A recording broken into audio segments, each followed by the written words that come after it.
Good morning, good afternoon, good evening. Whenever you happenstance into this incredible panel dialogue with the new Untouchables, this is our 31st episode.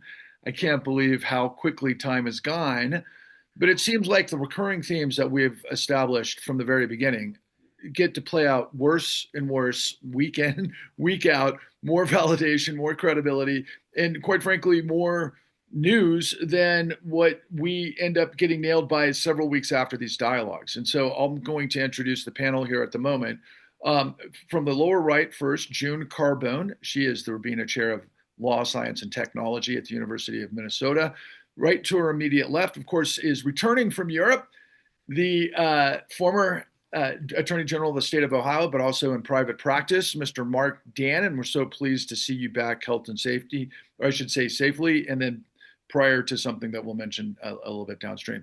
Of course, right above Marc is the indomitable William K. Black, a gentleman who has just provided ceaseless information, introspection from decades of being inside the machine of understanding corporate fraud and corruption and government collusion and all of the elements that are now on full display in a way that I don't think would shock anybody on this panel, but yet it's still shocking. And on that note, I think we could begin the dialogue. And of course, as always, I'll have descriptions and links below in the description area of this particular podcast. So welcome, and please like and subscribe and share. So I think the first thing that I should probably address, Bill, and I'll address it to you, is in an administration where you have you have stated, you've proclamated, you've given us directly that it survives on lies. And suddenly we see at the outset here, front page of the New York Times, breaking news that the Department of Labor Statistics, the person in charge of that, has just been let go by the Trump administration, again, because I guess telling the truth about the state of the job market. And the question, Yes, so the state of the job market is very poor and appears to be declining. And it's what happens when you create massive uncertainty in an economy.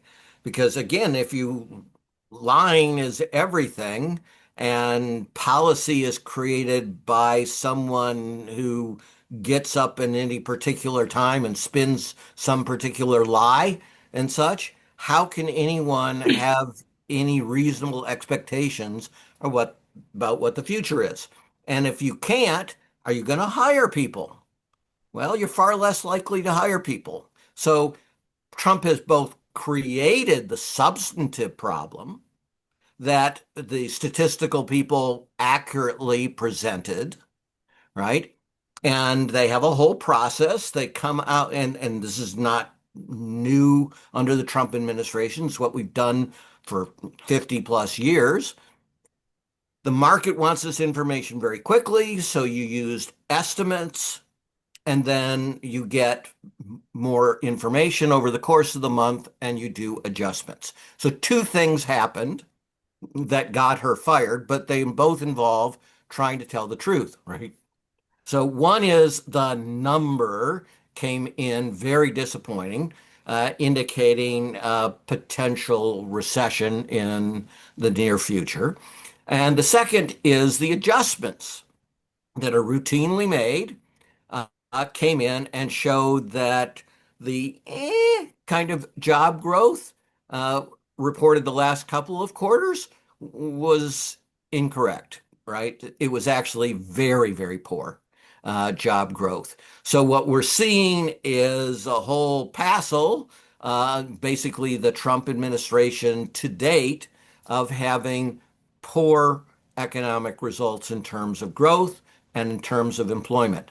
And because the U.S.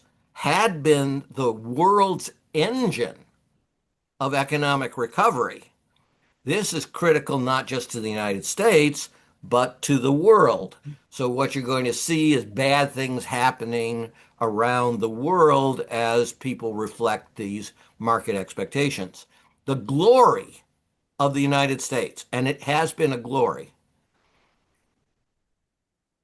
for, again, 50 years, regardless of who was president, is that we tried to tell the truth in our business statistics, even though we knew that was politically deeply inconvenient, often to the President of the United States. And we have, of course, destroyed that tradition at the direct instance of Trump. And he didn't just fire the labor boss that deals with statistics. He found someone to step in who was willing to take that position. Now, anyone of integrity would have said, no, hell no. So that's bad. But he also did a blast against the Fed chairman Powell, indicating that he wants to get rid of him. And there was an unexpected resignation from the Board of Governors, which is going to allow Trump to make an additional appointment. And he already had two dissenters in his favor on the board. So he's getting close to control of the Fed, where the glory had been the independence of the Fed from the President of the United States. Not always maintained, by the way. Back in the 1970s, notoriously, the Fed gave in to the president, and the results, most all economists think, were disastrous. So we have moderately recent, that's 75 years ago now, experience with what happens when you destroy that Fed independence. Well, a lot of ideas come to mind with that, but I'll save those for a different conversation, Bill. I saw, Marc, your head in agreement. Do you have some thoughts you'd like to pick up on based on what Bill was laying down? Well, yeah, yeah. I mean, it kind of goes to I don't know if we published that Substack post yet, or if we're gonna publish it, but that I wrote from Europe when I was thinking about, we were in Warsaw and Krakow, visited Auschwitz, spent some time in Austria and Hungary as well. And so, I was obviously thinking a lot about World War II and parallels, I don't know, and Bill probably knows this better than I do. He may have even told me this, but the equivalent of the Fed chair in Nazi Germany took a very strong independent position, and it drove Hitler absolutely nuts.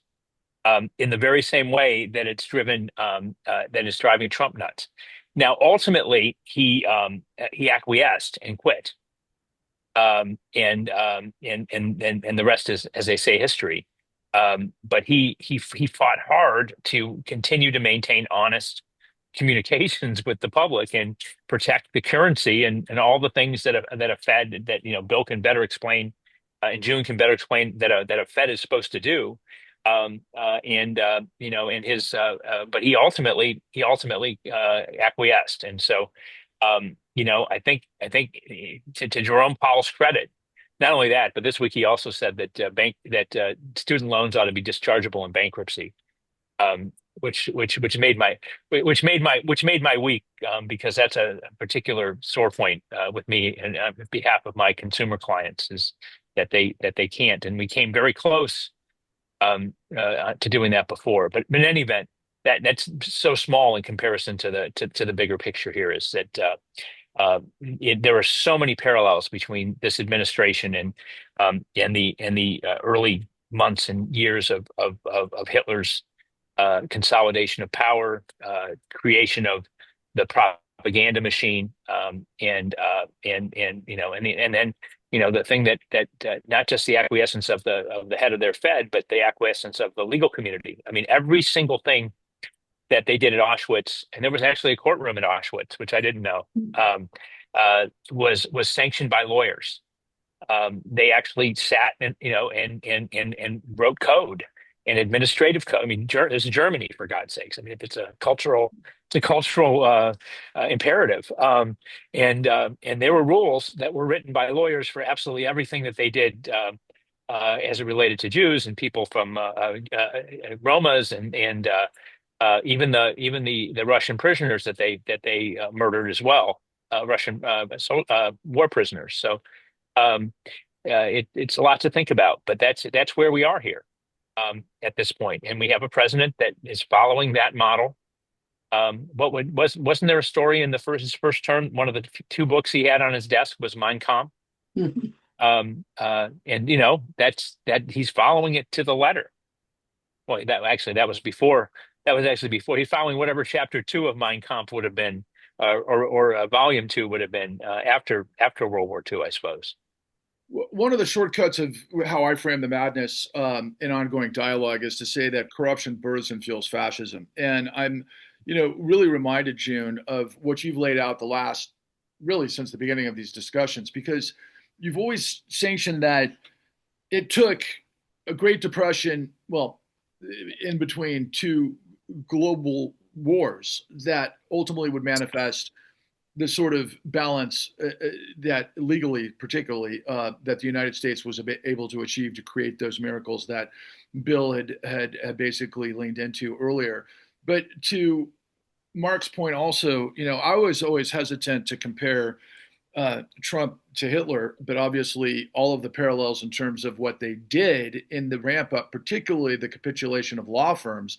I do know from my Third Reich history that it was the law firms that tried to push back and some were complicit, many fell because they were forced to. Eventually, many of these attorneys would end up being murdered. But I always kind of compared, in my mind, the sort of I don't know, the ineptness of Trump to somebody like I would think of as a caricature of Mussolini. But that being said, you know, the economics you've talked about to some degree that maybe on the other side of this is a Republican fueled potentially depression. Can you pick up on really, I don't know, the kindling that's out there ready to be, thrown a match to light this whole thing on fire? Well, it's already there. And all we need is the match. So let me put some of this in perspective.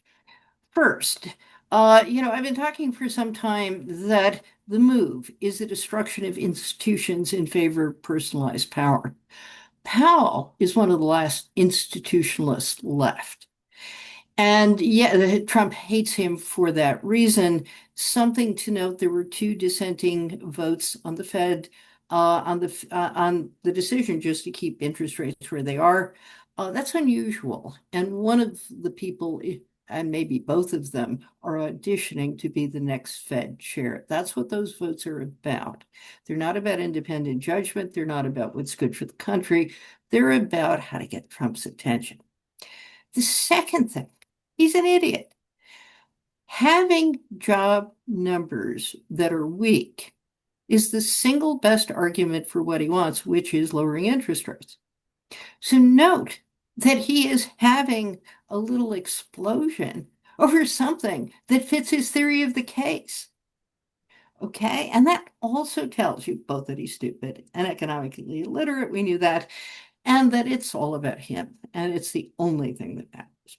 But we knew that. Let me add, in addition to that, on this degradation of institutions, that this is also the Jack Welch playbook. So I've said many times, in different contexts, that Jack Welch becoming the chairman of GE in 1980, same time as the election of Ronald Reagan, marks the change in corporate America. And Welch did a number of things that symbolize the new age, not least of which is running his company into the ground. But an important part of it is that what he did was to align executive compensation with reported earnings. And guess what? When you do that, people lie and manipulate reported earnings numbers. And that led Michael Jensen of Harvard Business School, the father of modern executive compensation, to say in 2000, at the end of Jack Welch's reign, I made a mistake. Having incentives for people to lie and to gain the numbers is a really bad idea, because cooking the books skews the information on which CEOs base decisions, and they make worse decisions. He issued a mea culpa. Very prominent one, and spent the rest of his life being paid handsomely for preaching ethics to corporate boards. But in putting that all together, I emphasize it's bad for business. Business has perfected the model, And the Trump playbook makes this all worse. Getting to your point, what happens next? My fear has been that maybe we're going to be like the frogs in in the water that's beginning to boil. Yes, you're going to be cooked, but it happens so gradually you don't really notice. And that would be politically the worst thing. Um, you know, all the commentary on the tariffs and what's happening now and the economy is this is going to be bad. But is it going to be bad today because the stock market tanks? Or is it going to be bad in ways we don't notice until the entire thing collapses? And I think that's the question before us. So let me just sketch those out a little bit because I think they very much affect what comes next. All of the, Krugman's conclusion this morning, the economist Paul Krugman, is that what's going on now is not the result of the tariffs. It's the result of uncertainty about tariffs. And so you've got, as Bill already explained, refusals to hire, et cetera. The economy is weakening. We're likely to see a recession. We're likely to see inflation. But all of it is pretty mild. The risk in the future are two things. The long-term risks. One is what always happens with tariffs. Okay. And that is American companies cease to be competitive. Maybe we do make more things. Maybe we have more manufacturing, but there won't be good jobs because under the current system where the CEOs call the shots, they will simply oppress the workers in manufacturing plants the same way they oppress other workers today. So you don't bring back the 50s because 50s are a product of unionization and high marginal tax rates. What you do is simply have uncompetitive industries, not necessarily as well run as they are today, and some of us would argue they're not well run today. So you could have a degradation of the quality of the American economy in ways that are gradual, long-term, and really hard to fix. But we're talking about a 20-year cycle. Let's talk about the immediate cycle. The single biggest risk is we have massive private debt. Forget about federal debt for the moment. We have massive private debt. Student loan debt, which Biden did his best to postpone the day of reckoning in the Supreme Court, treating him in a very different way from the current president, continually struck down. Trump says, make them pay, and no bankruptcy relief. That's a heavy load. We have massive credit card debt. We have massive mortgage debt in places that are underwater. That is, the home values are less than what people paid for them and often less than the remaining mortgages, and they can't get property insurance, and they're in the path of the next hurricane, the next flood, the next climate-induced disaster. Okay? All those things happen at once. And the rest of the world decides it doesn't want to bail us out by buying up US Treasury bonds. We could be looking at a crisis that particularly affects the US and takes the rest of the global economy with it. So if you think of the two consequences of the Trump administration, one is the frog in the boiling water, and the other is the frog in the boiling water who jumps out because the entire kettle gets knocked over. Take your pick as to which would be the better outcome. Wow. Well, there's one other thing I think that overrides all of this with Trump that we had that's really becoming very apparent is that and nobody seems to all these smart educated business people and academics and law firms that you don't buy Donald Trump, you rent him.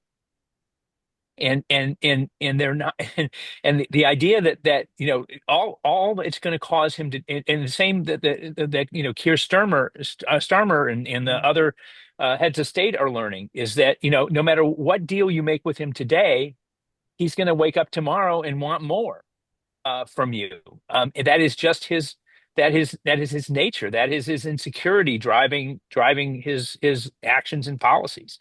Um, the fact that there's not a general recognition of that, and so you're no better off by capitulating. And that's and of course all the consequences to the economy follow that. So they're not even the people that are doing the bidding, they're losing too. They're no better off than I am. Yeah, but hang on to that because what at least in the tariff context they're doing is Yeah. saying, yes, dear, have whatever Hmm. you want. Yep. It's meaningless. It's not worth the paper it's written on. You give us something today, we give you vague promises about tomorrow, and tomorrow you're going to run and renegotiate anyway, so we're never going to deliver. They're a whole lot Right. smarter than Yes. some people Yes. dealing with Trump. Well, the whole thing reminds me of a child's parable, right? I mean, you've got the inept con man slash predicated on lies, and I think so much about the way you ramp that up, June, specifically is what we've learned from Bill the whole time. I mean, the control fraud factor, except obviously those guys are pretty savvy at being able to control the number and how that all works. But Bill, we're looking at predicated on lies, right? Trump thinks of himself as a strong man. I think of him as a straw man, like Marc had just described, right? He's a rent a president, but this is imperialism and the imperial president for powers behind the scenes and all of these transactional scenarios. Can you kind of pick up there at the crisis, I think, of the democracy, but predicated on this your work of control fraud and how the parallels seem to manifest? Right. So it's the same overall strategy, right? That the best way to rob a bank was through accounting. And you just change the number. And then the question was always, well, traditional economists said, well, that's impossible. The top tier audit firms would never allow that. The top tier credit rating agencies would never allow that. Well, we've run real world experiments, and Trump has seen all those real world experiments. Indeed, he's participated in them. That's the civil case that New York brought and won Mhm. against him for lying about the numbers. And he did it in the crudest way possible. He'd tell one group, the tax authorities, one thing, and he'd tell the other folks, the lenders, the opposite thing, right? And of course, all of this was blessed by top tier audit firms and law firms and all of that. So, private CEOs, the robber barons that I keep talking about, have figured out for well over a century. I mean, the robber barons became infamous in by the 1870s, right?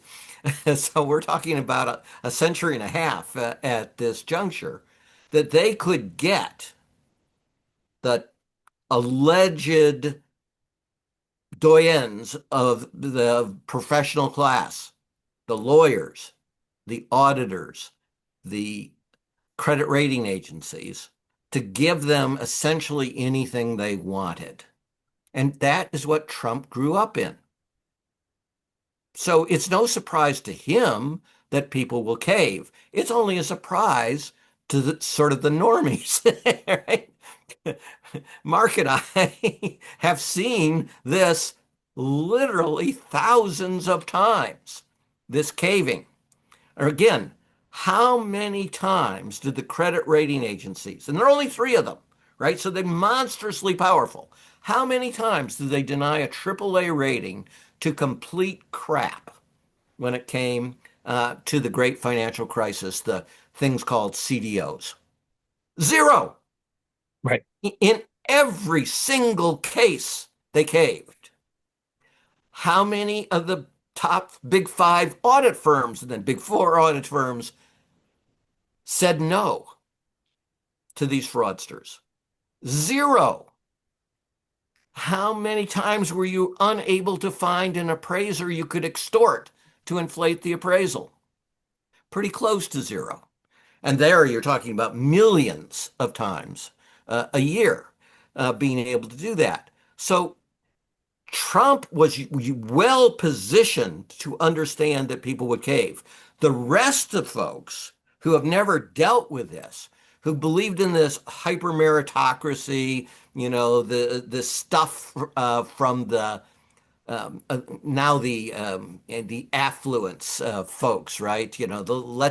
adopt abundance. We just need to turn it over to the pros, and that they're an ultimate meritocracy. Indeed, a hyper meritocracy, they began calling them. All of that is a complete lie.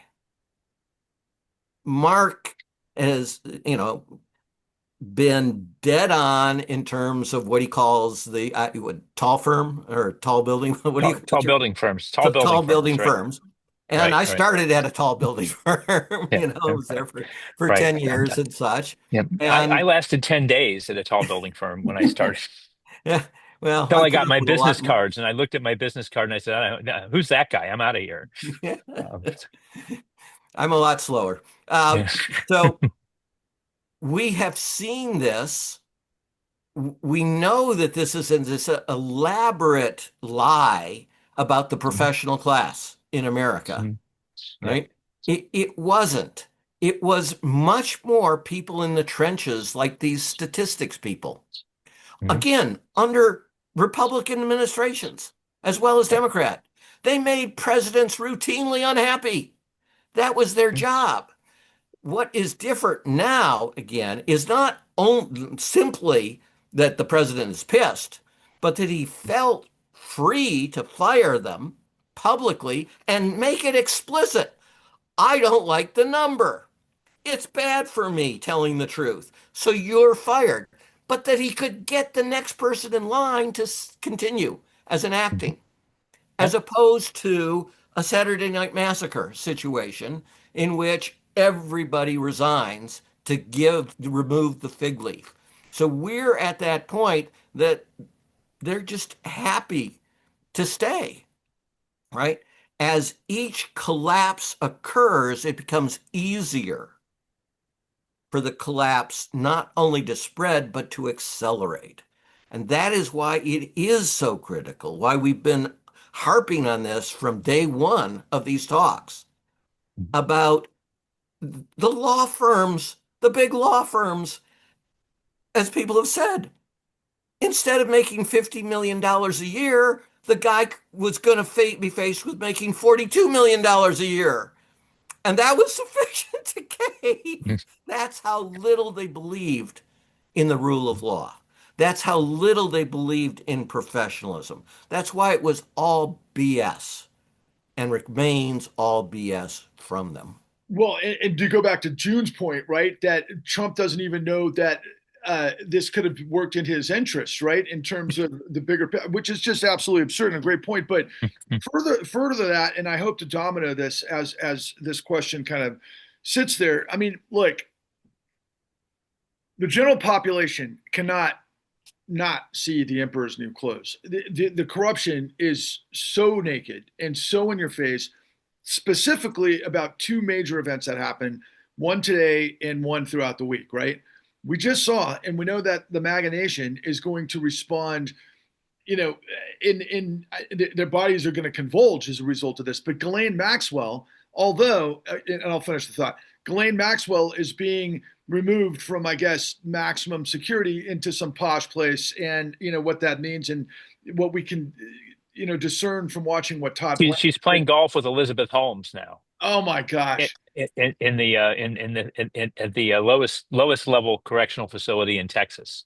Right. And Yeah, that's going Which to are called infuriate. club feds internally. Right. right, right. And that's going to infuriate so many people, but let's at least we forget. Well, Will it? or is it? Or is Will it? it? Or is it? Wait, Okay, No, this because is wait a he was second. elected on this. The Has he one person, uttered right? Oh, has sorry. he Go ahead. uttered one word of sympathy for the victims? not one. Yeah. No. He Wait. only did What? It's What? Maxine or all about Maxwell. it's Right. all Right. about But she's the victim. That's right. And right. on top of that, what is the terrible thing Epstein did to him in this latest retelling, which is also a lie, but hey.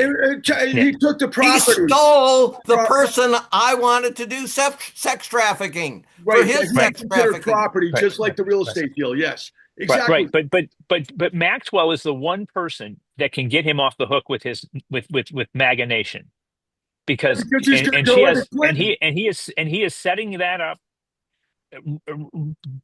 masterfully. Because look, I mean, if you're in prison for life, it makes a huge difference where you serve your term. It does, and if he can't get away with pardoning her, which maybe a bridge too far even for the MAGA nation, and he may do that once she tells the truth. But she's not gonna. He's setting her up and trying to create an environment where she will tell his truth, and that will put this behind him. And she's the one person with the power to do that. Right, Yeah, right. but with my criminology hat, just one sec. Yeah. Yeah. Sexual predators are in danger in the type of prison she's in. Yeah. Right. Yes. Right? They are the most hated people in that prison. So this is a big frigging deal. It isn't just that her life is better, much better. It's that her life is much safer. Right, but it's the nature of the lies that can't be unmasked is what I continue to consider in this, postulating this question, because think about, in addition to what happened this week, this absurdity of Emile Beauvais, right? And everything that is further undermined from the Department of Justice that we can all see. And here are two, former veterans of the Department of Justice and an AG from the state of Ohio that got a racketeering conviction that should have been, obviously the sort of structure that the Department of Justice decided to go after Wall Street, which is actually what dominoed this whole thing, right? So can you just capture the essence of this monstrosity, this machine that is just spinning out of control? And obviously the consequences could be, monstrous. Well, June's up, I think. Yeah, let me say again, I'm going to repeat my mantra, which is we're moving from a period of institutionalized power to personalized power. Institutionalized power, think of the military. No self-respecting military would take orders from Pete Hegseth. He's selected. Why? Two reasons. He's loyal to Donald Trump and he looks good on Fox News. That's it. He has no other qualifications for the job. He's apparently thinking of leaving because he can't handle the internal infighting. He never could run anything. But if there is anything before Trump that operated as an institution, as the military, it means the uniform is bigger than the man.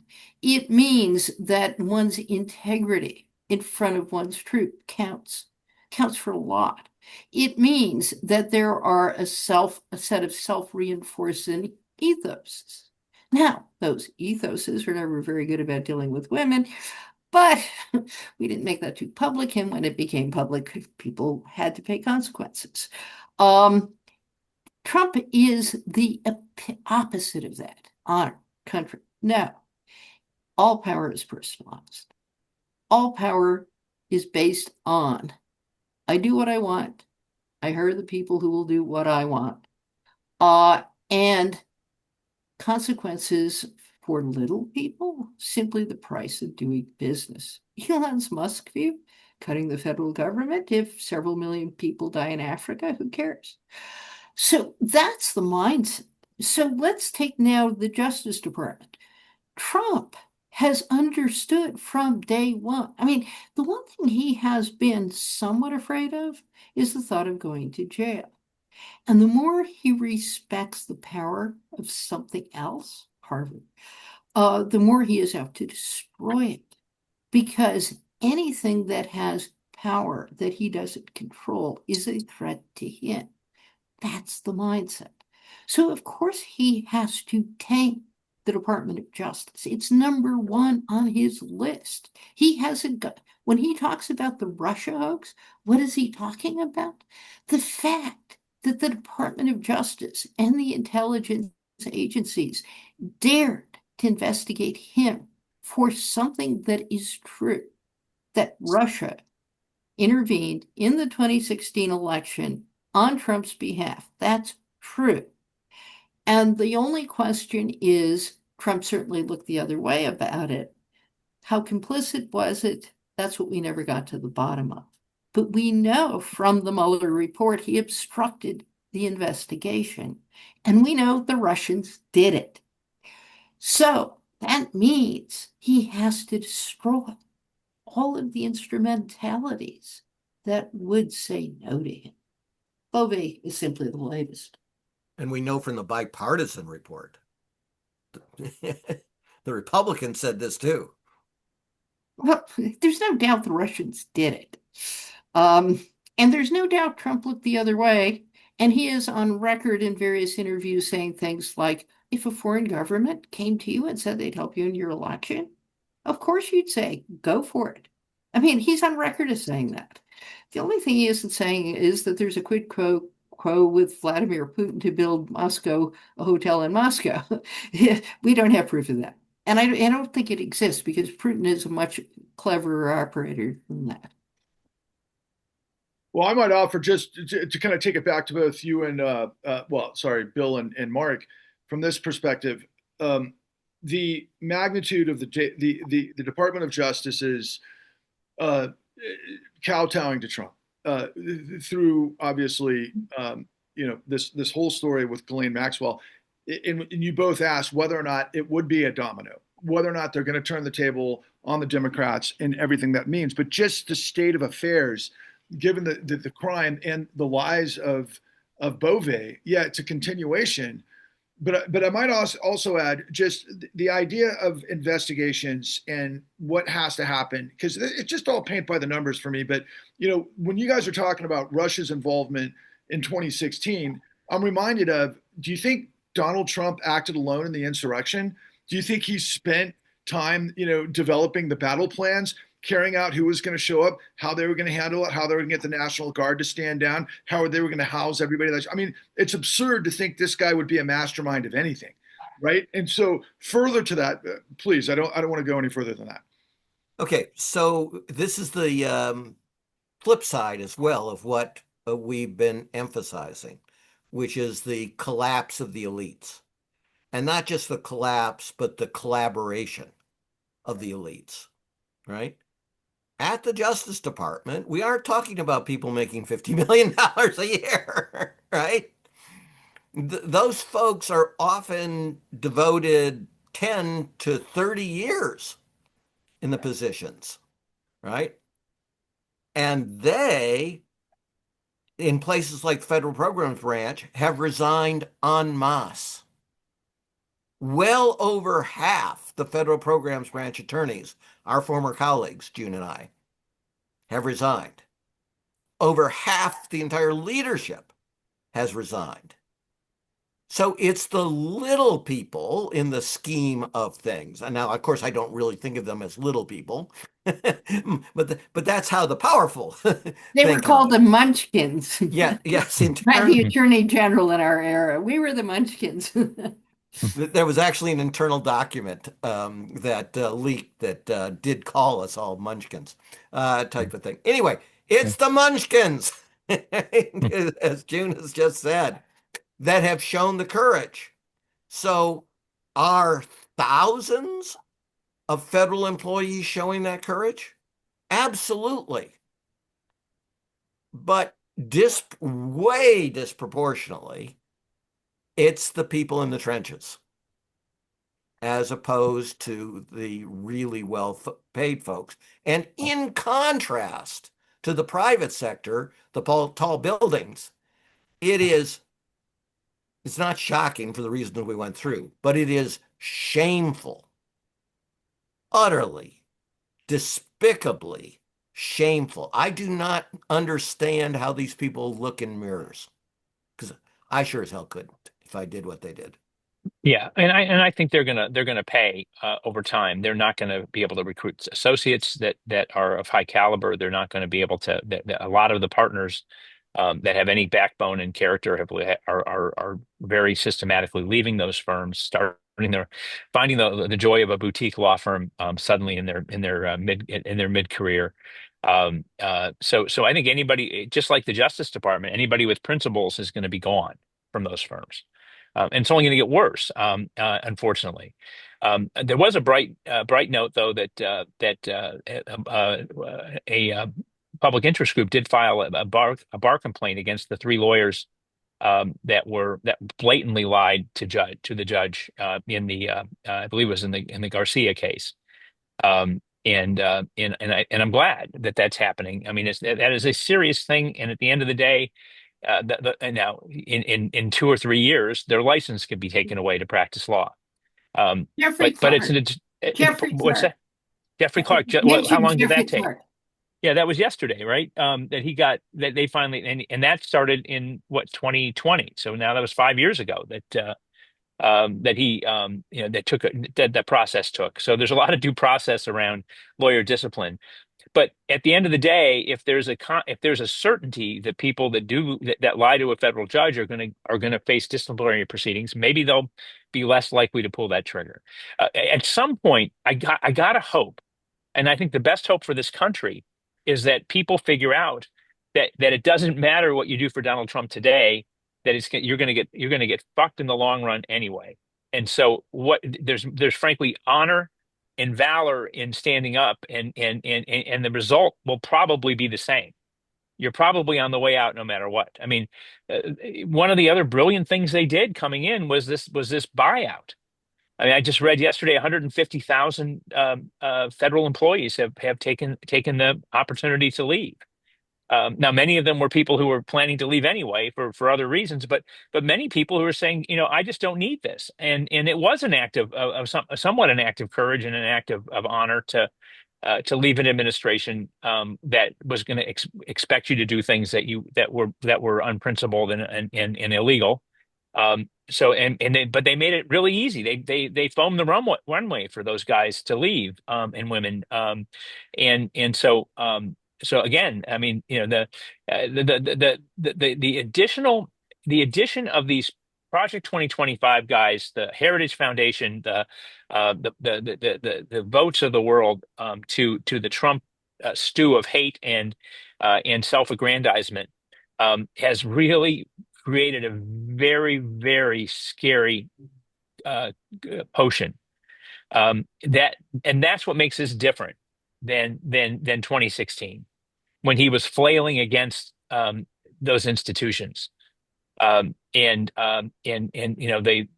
people who have for all these years wanted to see this disarming of the federal regulatory structure have seized this moment, and they have a community of interest. But at the end of the day, and it won't be long, he will start to turn on them as well.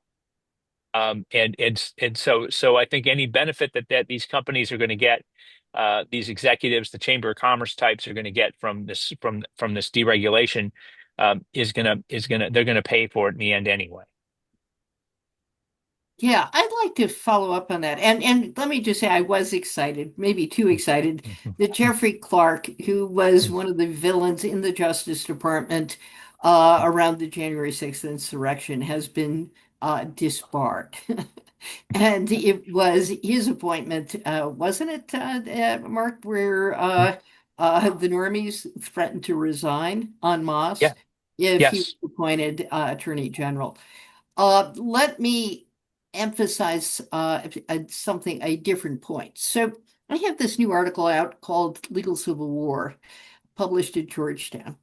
The Harvard Law Review considered it, and the Harvard Law Review internal deliberations were leaked in this anti-DEI crusade. And so we got to find out what they thought about our article. And one of the reasons they didn't take it is we didn't have a solution. And the reason we didn't have a solution is our thesis is what legal civil war is once the legal order breaks down, once you're at Fort Sumter and neither side is going to resolve the dispute in the courts, Mhm. then the outcome is determined by the assertion of power. And we stop there. No solution, the assertion of power. But I think we have to think seriously about after Trump. And that after Trump is not, you go back to things the way they were. You can't put Humpty Dumpty back together again. And so you want to think it is more like the examples we had in the article were Reconstruction following the Civil War, the second Reconstruction, the Civil Rights Movement. What both of them did is you had a side that had been in power that defied the rule of law and lost. And when they lose, what takes place next is not you say, oh, well, now integrate your schools and we're done. No, you have to remake the legal order. The civil rights, the Voting Rights Acts, which the Roberts Court has eviscerated in unprincipled ways, were about power. Power that allowed the creation of a multiracial democracy in the South. When you look at Reconstruction, those who had been in the Confederate Army weren't allowed to vote, weren't allowed to hold public office. This is part of that clause in the Constitution about insurrectionists being ineligible to hold public office.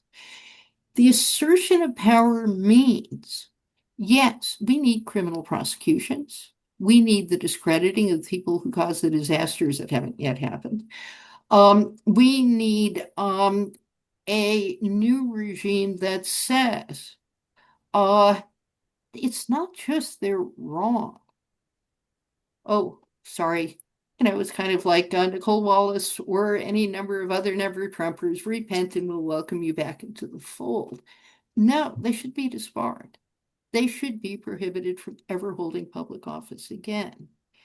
And this is not because of the ideology of their views. It is because of the destruction of the rule of law, of the interests of the United States, of disloyalty to the institutions that are critical to our governance. Now, I don't know how to do this. I'm not a revolutionary by inclination. I'm more of a welcoming people back into the fold once they repent type person. But I think we have to think seriously at the breaches that have occurred and say the people responsible for them need to be discredited. And the recreation of institutions requires the conscious selection of a different class of people. Well, Bill, I mean, go ahead. You were about to say something. Yeah, so let me do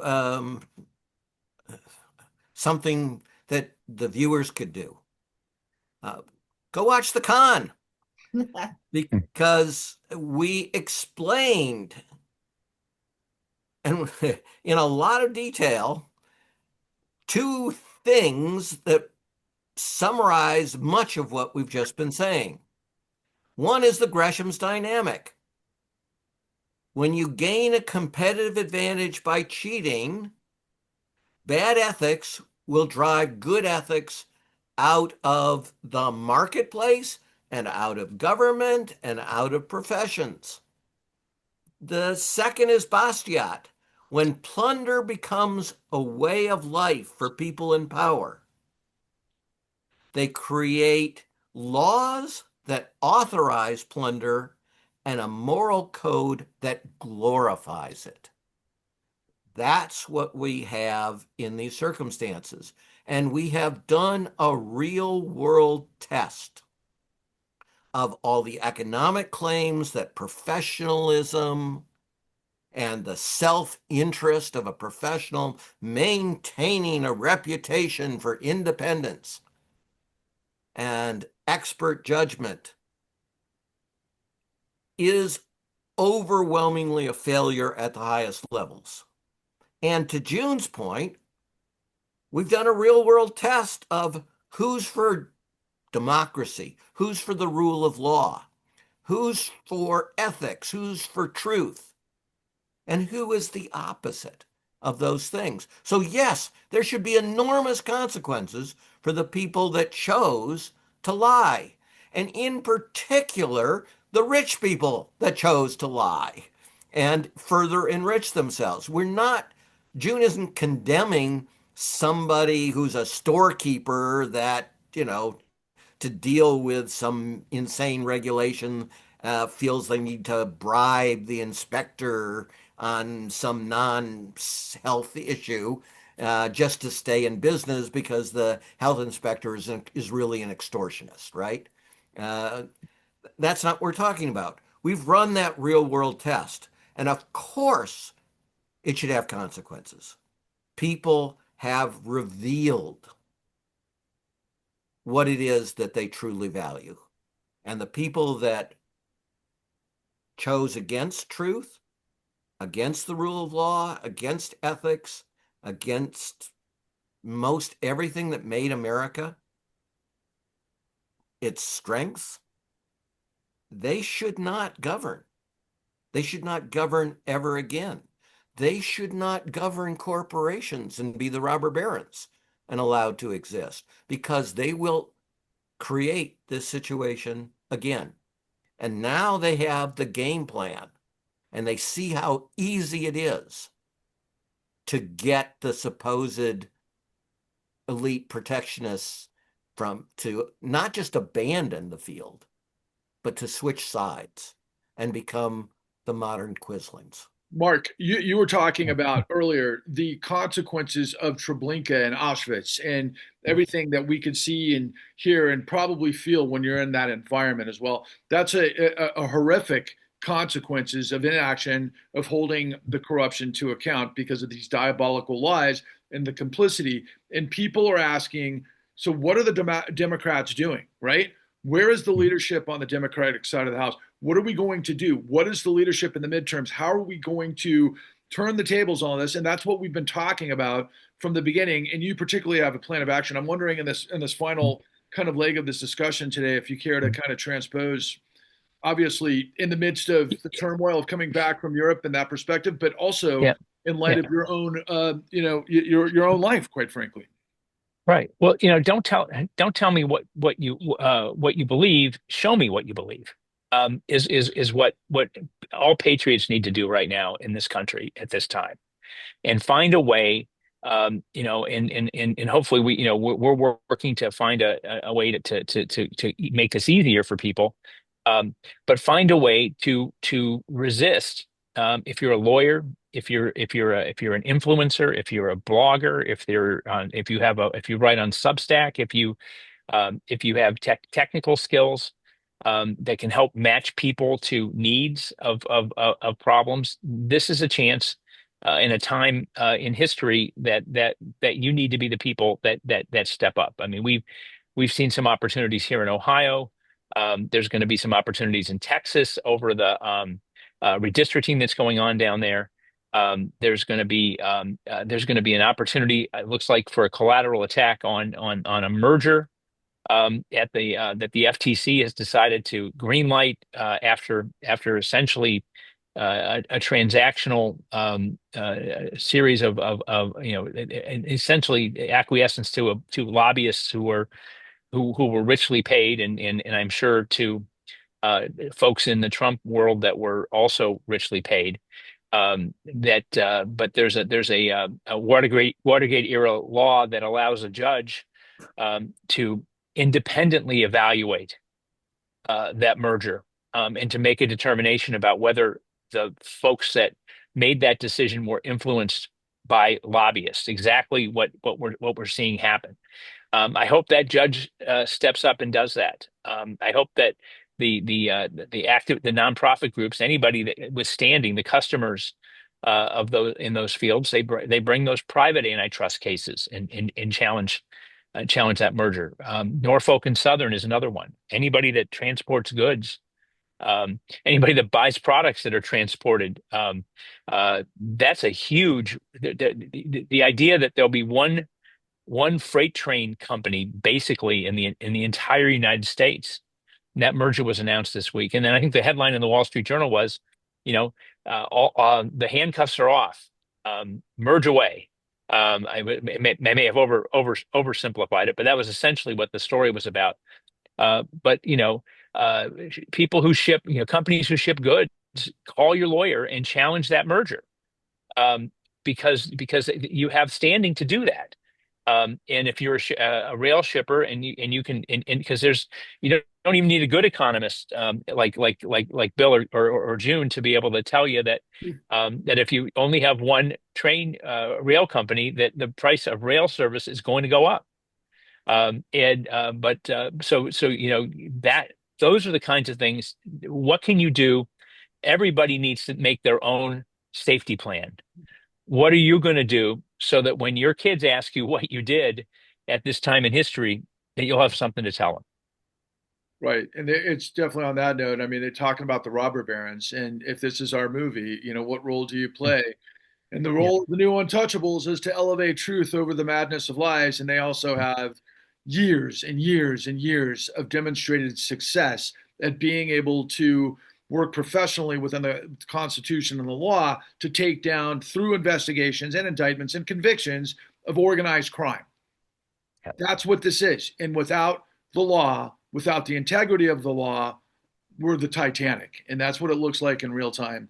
And on that note, I'll bid you all adieu till next week, but always keep the faith, because when you have people who know what's going on, we have a chance. So thank you so much for your wisdom and your insight, and have a wonderful weekend. And we'll talk to you guys next week. Thank you. Thanks, Patrick. Thank you. Thank Bill, June. Yes, good to see you.